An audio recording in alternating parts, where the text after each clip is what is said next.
De cómo Rodrigo de Vivar ganó en Sevilla el título de Cid campeador. El rey Almotamid de Sevilla era ya amigo de don Alfonso VI de Castilla, al que cada año pagaba un impuesto o parias, a cambio de que no atacase las fronteras sevillanas y fuera su aliado contra enemigos exteriores.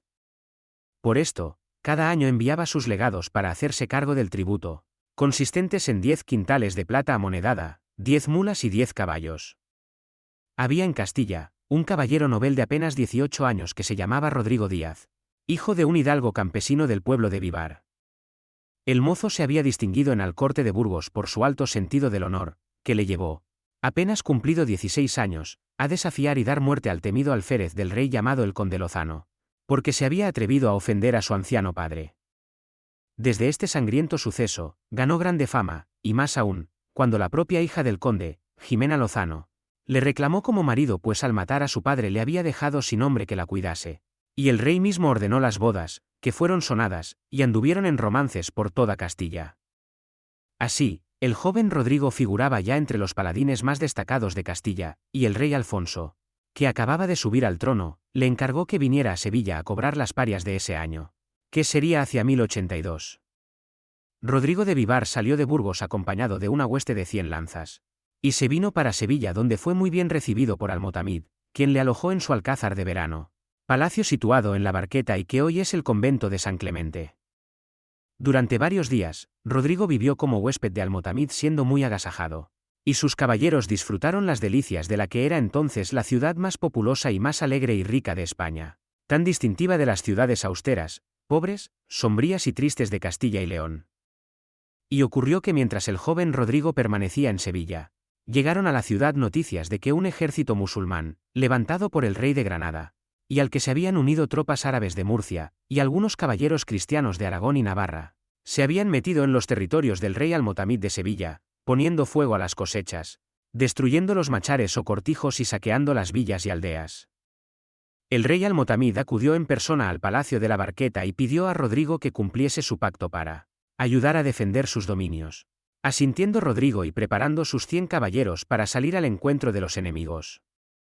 Rodrigo, con sus 100 jinetes, se dirigió al encuentro del ejército invasor, y al llegar a su vista, alzó el estandarte de Castilla y envió parlamento a pedirles, en nombre del rey Alfonso VI cuya representación ostentaba en aquel momento, que se retirasen de los territorios de Almotamid, a quien él protegía.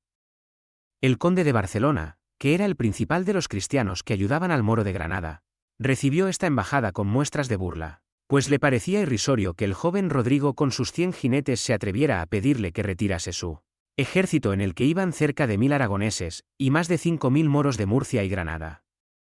Demostró Rodrigo que era un genio de la guerra, con talento natural, pues dirigió aquella batalla tan hábilmente que puso en fuga a los moros granadinos y murcianos. Entró en el centro de la hueste aragonesa y se apoderó del conde de Barcelona y de los condes de Aragón y Navarra haciéndoles prisioneros. Parece ser que en esta batalla fue donde por primera vez se empleó la nueva técnica militar con el nombre de tornada castellana y que consiste en penetrar en una haz enemiga, hiriendo de frente, pero después, con gran rapidez hacer girar la tropa de choque y regresar al punto de partida, pero ahora hiriendo por las espaldas a los enemigos que no se han apercibido del cambio de dirección del ataque. Es una maniobra de caballería que desde esa fecha se empleó hasta el siglo XIX. Rodrigo cuando tuvo al enemigo en fuga, y a los condes prisioneros, agarró por las barbas al conde de Barcelona y se las arrancó de un tirón, tal y como había prometido. Después las guardó en una bolsita, que se colgó del cuello y que llevó durante muchos años como recuerdo de esta batalla. Más tarde en las cortes las enseñó para que todos vieran de qué color tenía las barbas el conde de Barcelona. Terminada la batalla con la victoria total, se planteó Rodrigo en un problema político, religioso y militar que afectaba a su conciencia. ¿Qué haría con los prisioneros? Indudablemente, los prisioneros moros murcianos y granadinos, que habían saqueado, destruido y matado en tierras del rey de Sevilla, los llevaría consigo para entregarlos a Almotamid y que éste obtuviera por ellos una indemnización por los daños causados, o que los castigase para escarmiento de sus vecinos. Pero en cambio, parecía a Rodrigo repugnar a su calidad de caballero cristiano el entregar al conde de Barcelona y los condes de Aragón y Navarra, en manos de un rey que, aun siendo aliado de Castilla, no por eso dejaba de ser un musulmán enemigo del cristianismo. Por estas consideraciones, resolvió Rodrigo de Vivar poner en libertad a los condes cristianos, tras haberles obligado a prometer que no harían armas contra Castilla ni contra los aliados de Castilla. Y así los dejó marchar a sus tierras.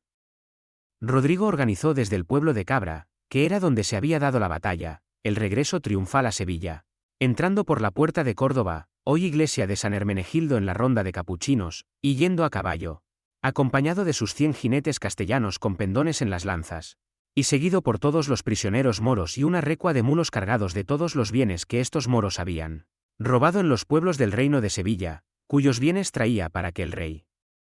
Al-Motamid los devolviera a sus legítimos dueños.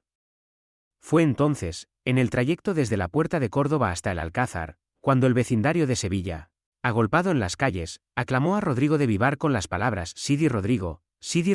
que significa Señor Rodrigo en lengua árabe, mientras que los numerosos cristianos mozárabes le aplaudían en latín, Campi Doctor, como significando que Rodrigo era sabio en batallas campales. El resultado de estas aclamaciones es que, desde ese día, Rodrigo de Vivar asumió como sobrenombre o como título honorífico el llamarse Cid Campeador.